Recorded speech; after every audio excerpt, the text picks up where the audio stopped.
ಮಾಲಿಕೆ ಜನಪದ ಕಲೆಗಳ ಪರಿಚಯ.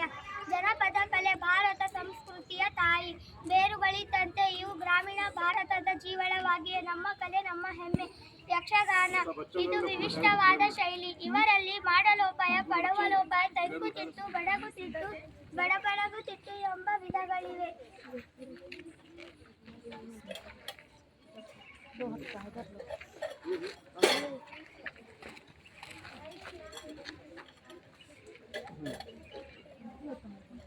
ತಮಟೆ ವಾದ್ಯ ಹಲಗೆಯನ್ನು ಬೆಂಕಿಯಲ್ಲಿ ಕಾವಿಸಿ ಹಿತವಾದ ನಾದದೊಂದಿಗೆ ನುಡಿಸುತ್ತಾರೆ.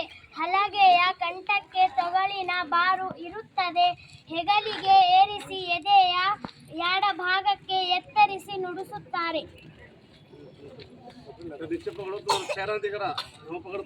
ತೊಗಲು ಗೊಂಬೆ ಆಟ ಗಣಪತಿ ಪ್ರಾರ್ಥನೆಯೊಂದಿಗೆ ಆಟ ಪ್ರಾರಂಭವಾಗುತ್ತದೆ. ಸಂಭಾಷಣೆಯನ್ನು ಜೋಡಿಸುತ್ತಾ ತನ್ನ ಎರಡು ಕೈಗಳಿಂದ ಗೊಂಬೆಯನ್ನು ಹಿಡಿದು ಕುಣಿಸುತ್ತಾರೆ. ಕಂಸಾಳೆ ವಾದ್ಯ ಬಳಸಿ ಮಹದೇಶ್ವರನ ಕಾವ್ಯವನ್ನು ಕಲಾವಿದರು ಹಾಡುವರು. ಈ ಕಂಸಾಳೆಯನ್ನು ಮೈಸೂರು, ಮಂಡ್ಯ, ಬೆಂಗಳೂರು ಜಿಲ್ಲೆಗಳಲ್ಲಿ ನೋಡಬಹುದು. ಪಟದ ಕುಣಿತ 10-15 ಅಡಿ ಉದ್ದದ ಪಟದ ಬಿದಿರಿನ ಕುಲಿಗೆ ಬಣ್ಣದ ರೇಷ್ಮೆ ಜಾಲರಿ ಬಟ್ಟೆಯಿಂದ ಸುತ್ತಿ ಅಲಂಕಾರ ಮಾಡುತ್ತಾರೆ.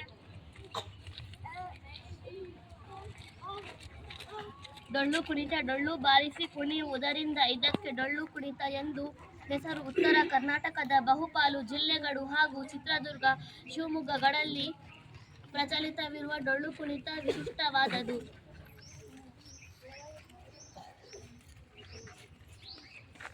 ಪೂಜಾ ಕುಣಿತ ಹಬ್ಬ ಹರಿದಿನದಂದು ಈ ನೃತ್ಯವನ್ನು ಪ್ರಸ್ತುತಪಡಿಸುತ್ತಾರೆ. ದೇವರ ವಿಗ್ರಹವನ್ನು ತಲೆ ಮೇಲೆ ಇಟ್ಟುಕೊಂಡು ಕುಣಿಯುವುದು ಇದರ ವಿಶೇಷ. ವೀರಗಾಸೆ ಶೈವ ಸಂಪ್ರದಾಯದ ಧಾರ್ಮಿಕ ವೀರನೃತ್ಯ. ತಾಳ, ಶ್ರುತಿ, ಚಮಾಳ, ಓಲಗ, ಕರಡೆ ವಾದ್ಯ ಇಲ್ಲಿ ಬಳಕೆಯಾಗುತ್ತವೆ.